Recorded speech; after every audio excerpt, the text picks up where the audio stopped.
channel Physio Notes GKG. Today we are diving into the fascinating world of pharmacology and specifically focusing on antitussive drug. But first, if you are new here, don't forget to hit that subscribe button and turn on notification so you are never miss any updates. So let's get start this video antitussive drugs. सबसे पहले हम देखते हैं introduction.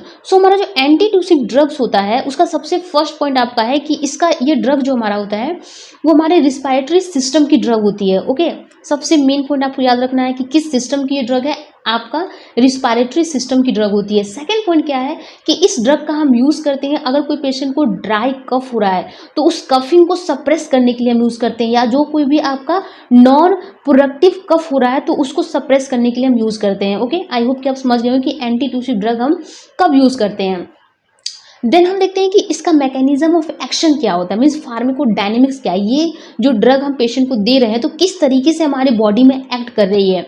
तो generally क्या होता है कि जब हम एंटीट्यूसिव ड्रग किसी पेशेंट को दे रहे हैं जिसको कंटिन्यूसली ड्राई कफिंग हो रही है तो ये क्या करती है, जो कफ का सेंटर होता है that is the medulla oblongata हमारे ब्रेन में, उस पार्ट में जाकर के वहाँ पे जाकर के क्या कर देती है, जो कफ का रिफ्लेक्स होता है उसको क्या करती है, सप्रेस कर देती है ड्रग, जिससे क्या होता है हमारा जो कफ कंटिन्यूसली हमें ड्राई कफिंग हो रही है वो आपका क्या हो जाता है, स्टॉप हो जाता है।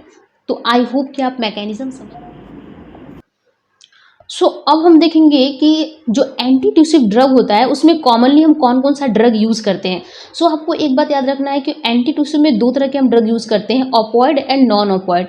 मैंने यहाँ पे जो मोस्ट कॉमनली यूज ड्रग है उसके 3 नाम लिखे हैं, जिसमें हमारा जो आपका कोडीन एंड फूल कोडीन है वो आपका ओपोइड ड्रग होता है, एंड जो हमारा डेक्स्ट्रोमेथॉर्फिन है वो आपका नॉन मतलब ओपोइड ड्रग है। ओके, तो सबसे ज़्यादा जो स्पेसिफिक यूज़ होता है वो ये 3 ड्रग है, कोडीन, फोल कोडीन एंड डेक्स्ट्रोमेथॉर्फिन।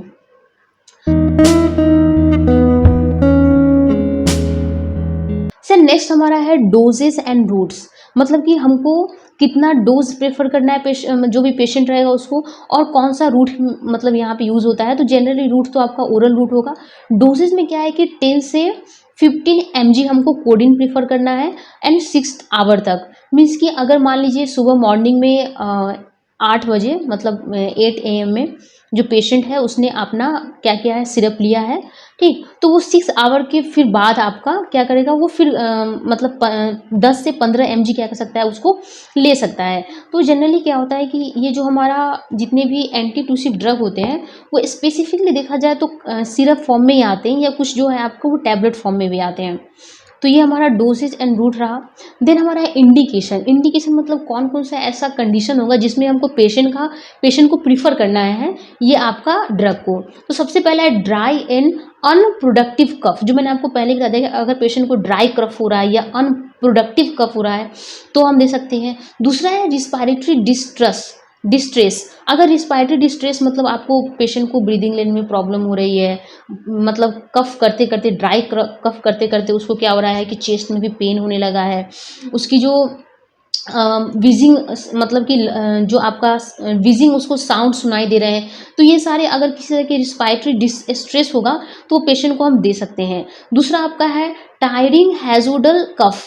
टायरिंग हैजोडल कफ मतलब क्या होता है, हैजोडल कफ मतलब कि आपको इस तरीके से कफिंग आ रही है कि आप बहुत ज़्यादा थक जा रहे हो, बहुत ज़्यादा थका देने वाली, आपको बहुत ही खतरनाक खांसी आ रही है, तो इस कंडीशन में भी हम पेशेंट को दे सकते हैं एंटीट्यूसिव ड्रग। लेकिन सबसे इंपॉर्टेंट चीज़ पता है आपको क्या है, कॉन्ट्राइंडिकेशन, जो हम आगे देखेंगे, जो हमको ध्यान में रखना होता है। उससे कोई बात हम देखते हैं साइड इफेक्ट। अगर कोई पेशेंट एंटीट्यूसिव ड्रग ले रहा है तो क्या क्या साइड इफेक्ट हमको देखने को मिल सकते हैं। तो सबसे पहला है कि पेशेंट को कॉन्स्टिपेशन हो सकता है, ड्रॉजीनेस हो सकता है, पेशेंट उस पर्टिकुलर जो भी सिरप होगा उसके मतलब उसके लिए एडिक्शन उसमें हो सकता है, उसको हेडेक होगा, burning in eye and skin rashes भी देखे जाते हैं। तो जनरली ये बहुत ही मतलब कॉमन साइड इफेक्ट है, जो ऐसा नहीं है कि सभी पेशेंट को होगा ही, कभी कभी मतलब ये सिम्टम देखे जाए कि साइड इफेक्ट इसके हो रहे हैं। ओके, देन नेक्स्ट हमारा है कॉन्ट्रा इंडिकेशन, जो सबसे इंपॉर्टेंट है इस वीडियो का, कि हमको पता तो चल गया कि एंटी ट्यूसिव ड्रग कौन कौन से है, लेकिन किस कंडीशन में हमको पेशेंट को नहीं देना है।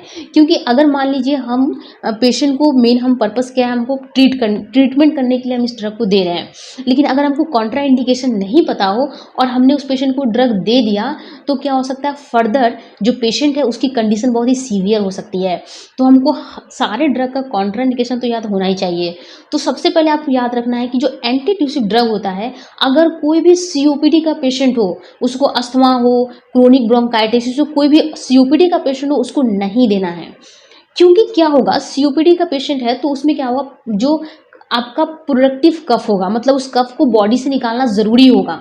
अगर आपने ये ड्रग दे मतलब कि दे दिया, ये दवा दिया, तो क्या होगा, पेशेंट का जो कफ है वो सप्रेस हो जाएगा। इससे और उसको क्या हो सकता है, सीवियर कंडीशन हो सकता है, उसके पूरे हम बोल सकते हैं डिस्पाइट में ब्लॉकेज हो सकते हैं, एयर पासेज में प्रॉब्लम हो सकते हैं, तो नहीं देना है पेशेंट को।